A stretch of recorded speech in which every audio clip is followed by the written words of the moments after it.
Welcome to the world of amazing animal disguises. Where is it? Hi, Henry. What are you doing? Something. Come on, Henry. What's up? I know it's in here somewhere. I was wondering where that was. Henry, hello? Henry? I'm talking to you. Aha! Henry?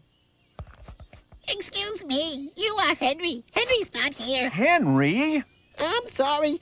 You must be mistaking me for someone else. We know it's you, Henry. If you want some disguise tips, you should take a look at some of these experts. Huh? Many animals have found lots of different ways to not be seen when they don't want to be. Okay. Staying hidden is what being a master of disguise is all about. Master of disguise. There's nothing here. Oops. I guess maybe there is. Okay. Who else is hiding around here? Wait a minute. I smell a rat. Or see a snake. Disguises help animals to stay hidden. Spots, stripes, lookalikes. There are all kinds of ways for animals to blend in with the scenery.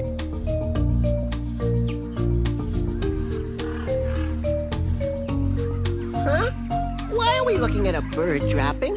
It may look like a bird dropping, but it's actually a caterpillar in disguise. Think about it. Who would want to eat a bird dropping? Yeah, no volunteers here. Or a see-through fish?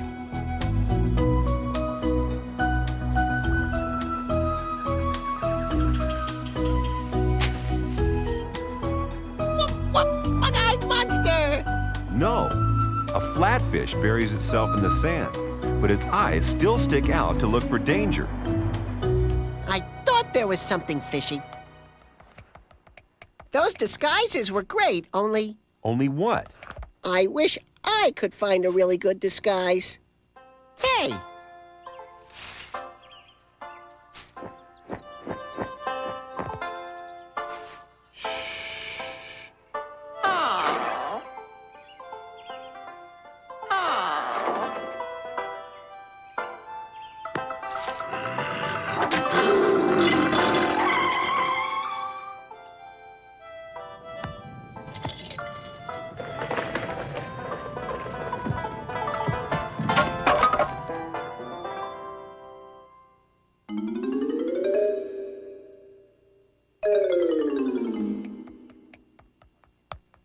So, are you still trying to come up with a good disguise, Henry? That shirt doesn't exactly say subtle, does it? Now tell me what that ball has in common with all these things. Stripes? Yeah, stripes are a great way for animals to blend into their surroundings. But these stripes stand out like a sore thumb. How many zebras do you see? Those stripes mean that predators can't tell where one zebra begins and another one ends. Cheetahs can only see in shades of black and white, so the zebra's stripes won't even stand out against the green of the grass. Well, how can it ever catch them then? The best it can do is to try to split up the herd and scare a small foal into the open where the cheetah can see it better. Yeah, and spot a meal. Get it? Spots. Stripes. But not this time. This cheetah's just out for a stroll. Hey, take a close look here. Can you see anything? Yeah, well, no, but No buts. It's because of stripes again. When the bongo antelope stands in the dappled light of the forest, it's got the perfect camouflage.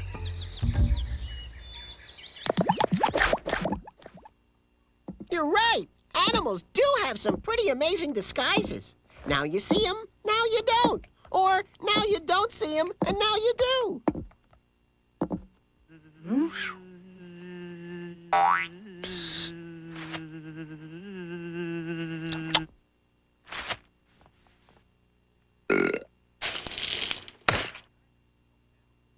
Disguises can help animals avoid becoming an easy meal, whether they live on land, in the air, or under the sea. The eight-legged octopus can actually change the color and even the texture of its skin to match its surroundings. But even this master of disguise has to be careful. Whoop, whoop! Eel alert!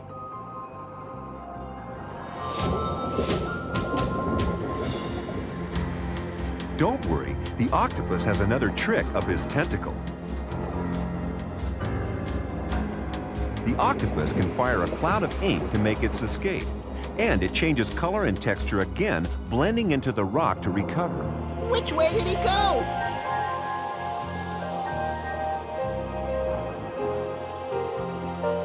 How does the octopus change colors like that? The same as a cuttlefish. They both have special skin cells that work just like tiny tubes of paint. The more you squeeze them, the more the color comes out. It works in reverse too. The cuttlefish can suck all the color back in. But not all animals need to be quick change artists. Pipefish just sway like strands of seaweed and blend into the scenery. Neat!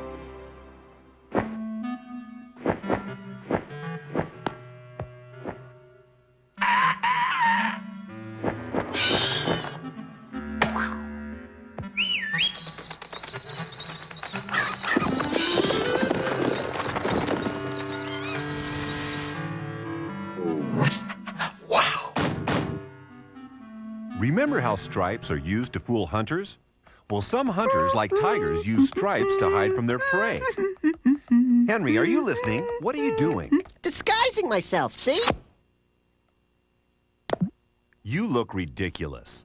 What? Very impressive, Henry. You certainly got yourself a new look there. Uh-oh, I think I may have overdone it. Well, you won't win any awards for originality. Awards! Good idea! And the nominees for Best Animal Disguise are... Third prize to the patu bird that looks like a tree stump. He's the one on the right. Runner-up is the poo bug, so named because... Thank you, Henry. And the winner is... The winner is the original Quick Change Kid, the eye-swivelingly excellent chameleon. Don't try this at home. Henry, did you hear me? I said don't try this at home. How you doing? Chameleons have the amazing ability to change colors to match their surroundings, or even their mood, when they are angry or in love. You'd have to be a lizard to love a face like that. But color changing is most useful for catching prey. This I gotta see. This you will see.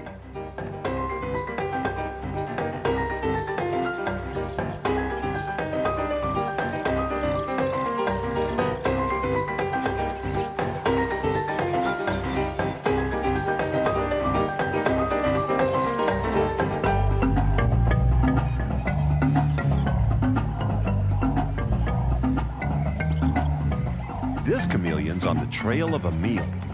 He'll have no problem. Whatever his lunch is, it'll never see him coming. I think both you and the chameleon are in for a bit of a surprise. Chameleons like to eat bugs, but the insects in this tree are prepared to defend themselves with some clever disguises of their own. Hey now, that is clever. He's so still. He's just like a branch blowing in the wind. That's right. Chameleons hunt by movement. So as long as their prey all keep still and stick with their disguises, they'll fool the chameleon every time. Don't move, guys!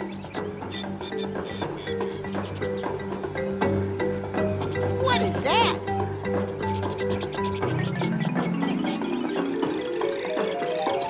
Is that really a bug?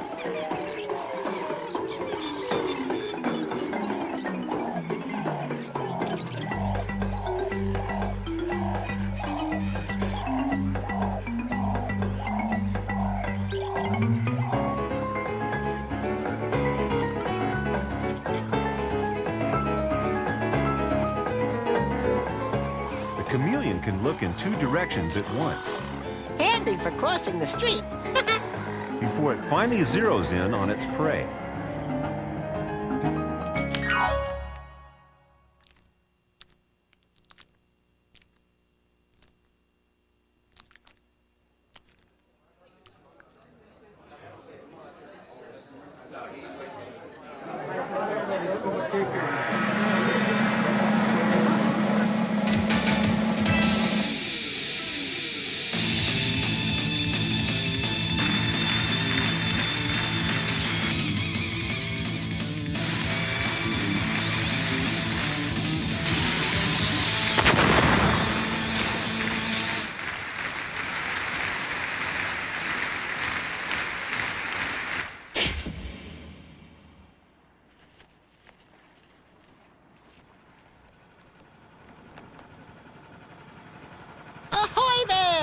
Henry, turn that boat around. Hey! Not all the way. Uh-oh. I hope he doesn't sink.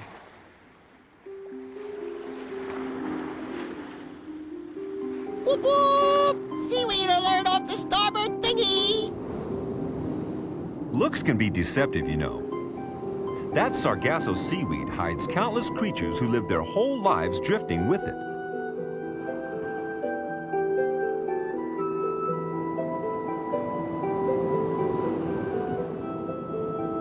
These underwater hitchhikers do their best to match the decor, because hidden somewhere in every clump, there's a Sargasso anglerfish.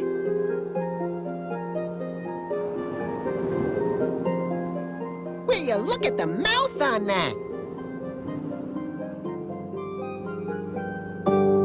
Whoa! It didn't use its disguise to hide. It used it to attack.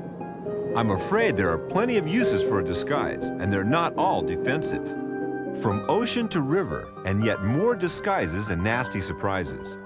Those little neon tetras had better be careful, because something somewhere has got its eyes on them. Huh? What? Who? A hungry leaf fish.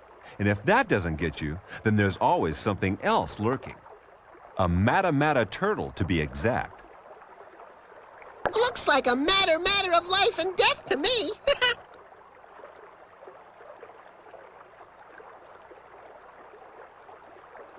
Oh, there goes another one. That mata turtle was pretty ugly. I think I'd rather be disguised as something a little more attractive. Like what? Like me.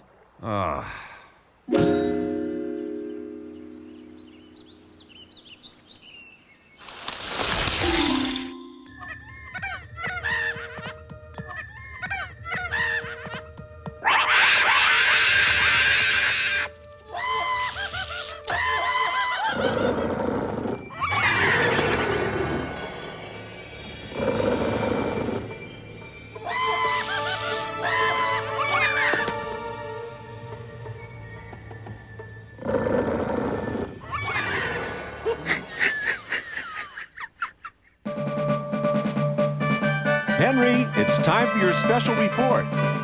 Henry, time for your report. Come here. You are ready, aren't you? Ow! We're waiting for your report on the decorator crab. My report is on how the decorator crab got its name. And just how did it? Well, there was this crab who lived down under the waves on the seabed. The seabed's not that comfy. Anyway, it can get boring at the bottom of the sea. That's because all you've got to look at is sand. And seaside rock. And shells. Not shelves. Shells. That's better. But one crab had a really brilliant idea. He thought his home would look better with decorations. Not Christmas decorations. Decorations around the house. But he didn't have a house. No, he lived on the seabed, where he covered everything in paint. Oh, all sorts of paint, like oil paints, poster paints, and watercolors. And he painted things all the colors of the rainbow. Though he liked orange best. The other ocean creatures saw his painting and asked him to paint their ocean homes too. So he made lots of money thanks to his decorations. Not cake decorations. He painted walls and ceilings.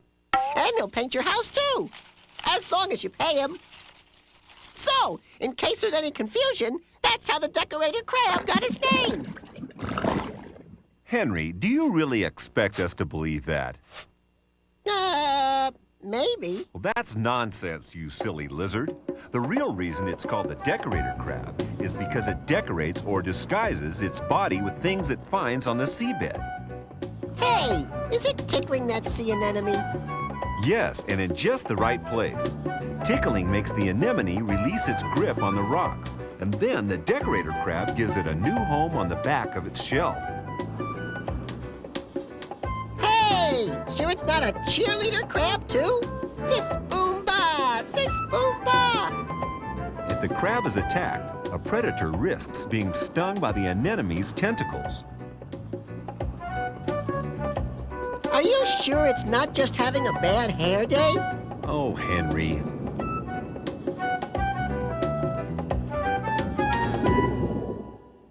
Lots of animals suck in air to make themselves look a lot bigger than they really are. Henry, don't go too far.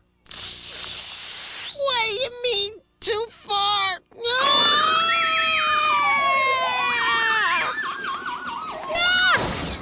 Sometimes it's useful to have an inflated sense of your own importance. Snakes and lizards don't always get along. This snake is only out for an early morning slither, but the tegu lizard takes no chances. With a big hiss, he suddenly blows himself up and gives the snake a real shock. Time to leave as the snake searches for a more bite-sized snack. Hey, what about a tasty toad?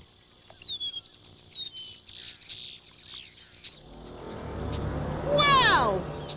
The toad uses the same inflation trick, and the snake thinks it's actually too big to eat.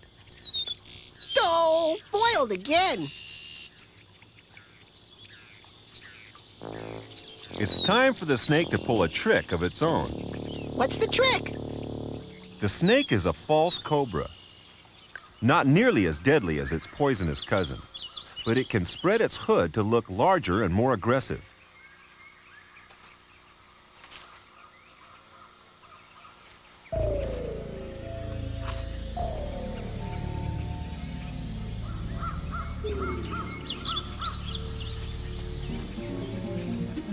Boy, did that scaredy lizard move. Sure showed him. Now, Henry, how about a game of heads and tails? You bet. How do you play? Look at all these pictures. Some are of animal heads and some of tails. You have to guess which. This is too easy, Prof. That's a zebra head and... No, those are just examples. I want you to start with this pinecone skink. head. Or is it the tail? No, it's the head. I think. No, it's the tail. I'm positive. How about something easier, Henry? Aha! Now that looks like an eye, so it must be a head. That's what the owl butterfly wants you to think. The big owl's eye markings on each wing help to either scare predators or to make them think that its head is in a different place. I'm confused. Exactly. It's all about confusing the predator. Head on left, tail on right. Wrong. Those are fake eyes on a cichlid's tail. I got it. Tails. Good. The hair-streaked butterfly rubs its wings together to mimic the movements of its antenna. What an actor. That'd get any hunter in a flap. Acting, huh? I'm ready for my close-up now. Are you talking to me? I'd be nothing without my fans. You like me. You really, really like me, don't you? Typical Henry, acting the fool as usual. Why don't you leave this acting business to the professionals, like the greatest actor of the reptile world, the hog-nosed snake? Okay, I'm not so proud that I can't learn from a real actor.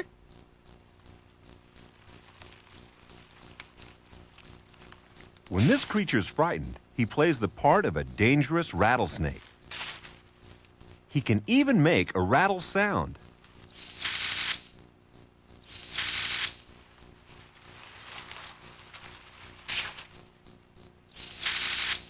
But it's no good being a rattlesnake when the threat comes from an indigo snake.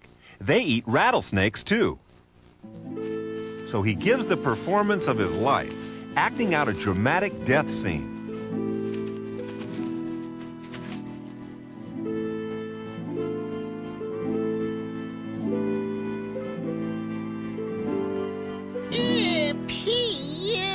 I think that's a case of overacting. If looking dead isn't unappetizing enough, he pumps out a foul death stench to turn the stomach of any predator. It satisfies the audience. The indigo snake doesn't want to eat anything that might be so sick it has convulsions and dies. It might be catching. That's what I call belly up. What an actor! Bravo! Bravo!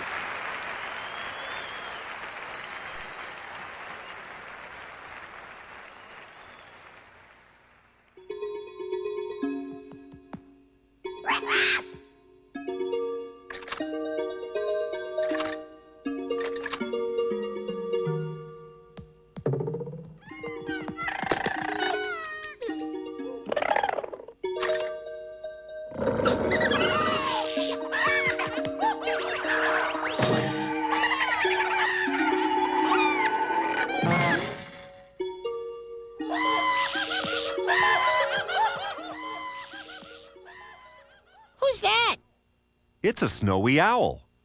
Hey, is it Christmas already? I haven't even decorated the tree. No, snowy conditions can show you what sort of disguises animals use in cold climates. Ah, I get it. The owl has a white coat to make it hard to see in the snow. Yes, but the snowy owl stays white all year round.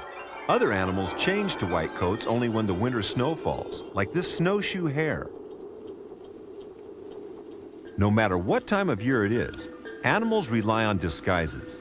We've seen spots, stripes, and lookalikes, but in the end, animal disguises are a matter of life and death.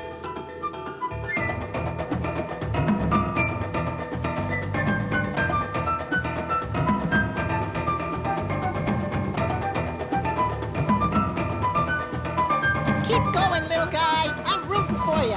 I always root for the underdog. Under hare.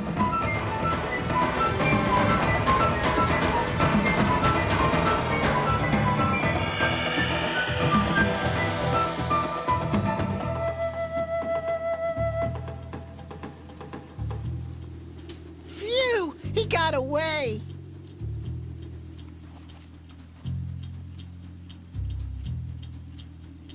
So, Henry, I wonder if you've learned anything about camouflage today.